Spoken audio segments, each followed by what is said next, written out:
Hello, and welcome to UDL in 15 minutes, where educators discuss their experiences with UDL. I'm Louie Lord Nelson, UDL author and leader. Today, I'm talking with Blake Beckett, who is a sixth grade English language arts teacher at PK Young Developmental Research School in Gainesville, Florida. Today, Blake is going to share how she empowered her students by teaching them about the UDL framework and how they can be reflective learners. Hi, Blake, how are you? I'm well, thank you. How are you? I'm good. Thank you so much. So, can you share a little bit about PK Young Developmental Research School? I'd love to. I have found this is a great teaching home for myself after wandering around the country for a while, because it is grounded in research and asking teachers to reflect on their own practices. It is associated with the University of Florida, and we control our student population through a lottery so that it reflects the student population in public schools across the state of Florida, which yields a wonderful, diverse mix of all different kids from all different kinds of backgrounds. Nice, nice. And within the school, so it is a regular K6, K8. What levels does it go to? It's actually K-12, which is wonderful as a working mom because my own children go there. Um, and it is a public school. The state of Florida Department of Education wrote a budget line item to create 4 different developmental research schools in the state of Florida over 20 years ago. And we exist to test and disseminate best practices for educators around the country and world. Oh, that's awesome. So, I'm going to ask you next to talk about your teaching background, but I'm going to jump ahead slightly, or you can answer wherever you want to, because I know you're working on a degree right now, which means you're really just kind of crazy busy. So, I thank you so much for fitting me in, but make sure you make that a part of your story. I will. So, this is my 24th year of teaching. I started in first grade and became obsessed with how to help kids learn how to read and write. I began my career in Gainesville, Florida, at a public school in the county. I then made my way out to Denver, Colorado, where I earned my master's degree from the University of Colorado at Denver in a department called Language Literacy and Culture, which was this wonderful bridging of literacy, but also to culture. That's so important to remember when working with kids and ourselves. And I worked in a bilingual school in Denver Public Schools there, teaching second grade and as a reading recovery teacher, which is where I fell in love with data and how data should drive our reflections and our decisions with children. And then I moved to a little town outside of Boston in Framingham Public Schools, where I taught first grade and then um, English for second language learners in Framingham Public Schools. And that was a wonderful experience. And then I made my way back home to my hometown here in Gainesville, Florida, and eventually back to PK Young, where I taught for third grade for 4 years. And now I'm in sixth grade in middle school. Man, and now you're working on another degree, right? Right. So I am that quintessential teacher nerd. I always know that I can do better, and I always know that there's more to learn and to do better by my students. So I have taken advantage of a wonderful EDD program here. Ironically, it's right in my backyard at the University of Florida, but it's an online program. So my cohort of classmates are actually from all over the world. And it is an EDD, which is a doctorate of education. And I am being trained to be a practitioner scholar who studies her own practice in her own classroom in a school. So I'm beginning to propose my dissertation topic, which is centering UDL in my classroom with my students. Oh, so reflective practices, we know they're at the base of every quality profession, but especially teaching. So that's so exciting. That's just incredible that it's built into your program. I love that. Yes, I feel very lucky and supported to do the deep, challenging work that should be done every day in classrooms with students. Yeah. So you took that reflective practice and then you brought it to your students, because I know that you took your students into the UDL framework and helped them learn how to use it. So I'm curious about what drove you to do that and then what steps you took to get them started. Well, I laugh. master's thesis was all about metacognition. So I have really been thinking about children and them thinking about their thinking for over 20 years. And when I started to learn about UDL, I just thought it was so empowering to students, and it really coupled teachers and students in a proactive relationship where we need to be giving each other information constantly to do the best work we can. So when I came across a book by Barbara Bray and Kathleen McClaskey called How to Personalize Learning, I saw that they actually gave the UDL framework to students and taught them all about the guidelines and how it impacts what they do in school every day and what teachers are trying to do. And I loved that concept of, in The Wizard of Oz, when they finally lift the curtain and you see what's really going on.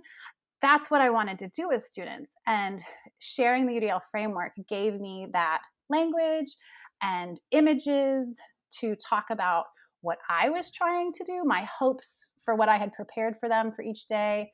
And because I created a UDL image that hung in my classroom as I taught them about it, I would refer to it almost every day at different points in our lessons to anchor what was transpiring between us as we negotiated the work we were doing. That's fabulous. And I think you have like a specific unit that your students were working on, and you have a story that's attached to that. I do. So I was wanting to explore book clubs, and a lot of language arts teachers do book clubs, but I wanted to have an online component through the Canvas platform to have students interact every day through a discussion on Canvas modules. So I told the students all about why and how I was setting this up. And I had my day the week before we started where I gave my book commercials and I asked them to write down their favorite book, their choice out of 5. And then I told them, like, I was so proud of myself. I was learning how to create discussion groups on Canvas, and this was a new technology skill for me. And it was tricky for me to get good at. So on the first day, I passed out the books, and everybody was opening to their chapter 1, and we were all so excited. And then a student pretty loudly fake whispered, "Man, I now want to read that book." And it was very clear that he did not want to read the book he had elected to read the week before. And the whole class sucked in their breaths of like, "Oh, what is she going to do?" And all eyes were on me. And I knew that they were anticipating a tiff or an argument or a disappointment or something from me because I had expressed how hard I was working to set up these discussion groups online. And I immediately went, "Oh, that's totally fine. We're going to switch you right now. I know how to do it. I'm so proud of myself." And then I turned to the class and I said, "You were not expecting me to say that, were you?" I said, "Do you know why? I want to make that change for him right now." And I walked over to the UDL image on the wall and I said, "Because if I don't, I'm going to lose him right here at engagement. And he's not going to be so into his book club for the next 2 weeks. And so I want to help him stay engaged to do the very intense hard work of understanding and analyzing these books together for 2 weeks. And so we're going to make that change."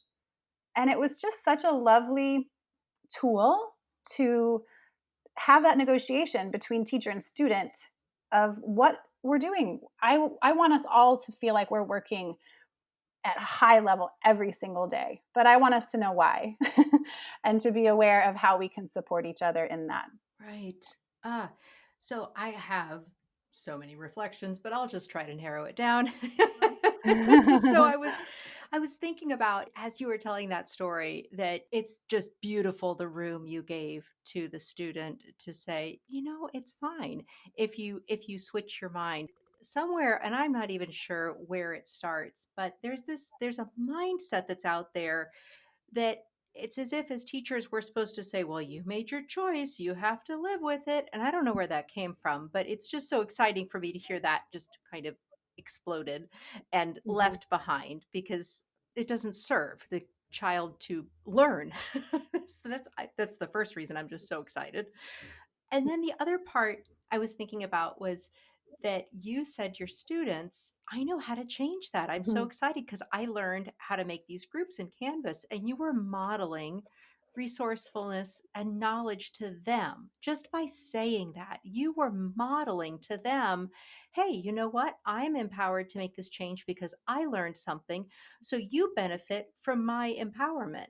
And that's such a strong message that I don't know that we all articulate so well with our students, and especially when maybe we don't feel as comfortable, we don't maybe feel as empowered or knowledgeable, but especially in those times when we do. It was so exciting for me to hear. And I wondered if you could just reflect for a second on this point of when you know and you feel resourceful as a teacher, how it benefits your students. Absolutely. And I think both of your reflections are connected. And I thought about power, and I think in public school classrooms for hundreds of years, there has been this power struggle for teachers to hold all the power in the room, and the teacher is the center of the goings on. And I am uncomfortable with that. I don't think it's particularly awesome for students if that's very strong. And so I really like the idea of examining those issues of power. And the UDL framework is just such a great tool in that work because it centers students. They're the most important thing in that room. Like I tell them every day, the reading and writing activities I have planned are never more important than you and the work that we do. And they are just a vehicle, I think, to serve us. The content and curriculum should be a vehicle to serve them on their journey. And yes, I love modeling for kids my own humanity because I think I was really lucky in my formative years in college and graduate school. I had some amazing professors who I so admired to the ends of the earth. And they were people who first modeled for me saying things like, I don't know that yet. I can't wait until I can learn about that. How could we go about that? Instead of sometimes pretending like or creating a distraction Mhm, away from your mhm. discomfort because you don't know. So, yes, I try to model that and constantly be reflective in front of the students. And we laugh and we giggle and we discover and we shrug our shoulders together sometimes at the confounding things in the world. But that honors life, our lives, and how complex they are. Oh, absolutely. I wrote down the content and the curriculum are the vehicle. I have this image. I have like they have the Yes, front wheels and the back wheels or what have you, but it's driving it yes. down the road, and that's all it is I shouldn't say all it is, but it's the vehicle, but it's the student that's the center of all of that. And it's a beautiful way to think of our students as part of the entire environment because they are, because we talk about designing the environment, and sometimes that's forgotten Right. that the humans are part of that environment. Yes, yes. And that's an important thing to remember. You can start with a really great lesson plan, but you also have to be ready to change it at a moment's notice because whatever happens in that moment between you and a student, it will be much better than what you had planned. And yes, you should have a guide and you should have these clear, strong goals. But that flexibility of how to help a student get there is so beautiful. But you really have to kind of be in that jazz moment, of ready to like, okay, where are we going now, or how, how are we going to get there? Absolutely. Oh, Blake, this has been such a powerful conversation. Thank you so much for squeezing me into your very, very busy life. Oh, thank you for squeezing me into yours. This has been a pleasure. Oh, you're so welcome. You're so welcome. So, for those who are listening to this podcast, you can find supplemental materials like an image montage with closed captioning, that montage with audio descriptions, a transcript, and an associated blog at my website, which is www.theudlapproach.com/podcasts. And finally, if you have a story to share about UDL implementation for UDL in 15 minutes, you can contact me through theudlapproach.com. And thank you to everyone for your work in revolutionizing education through UDL and making it our goal to develop expert learners.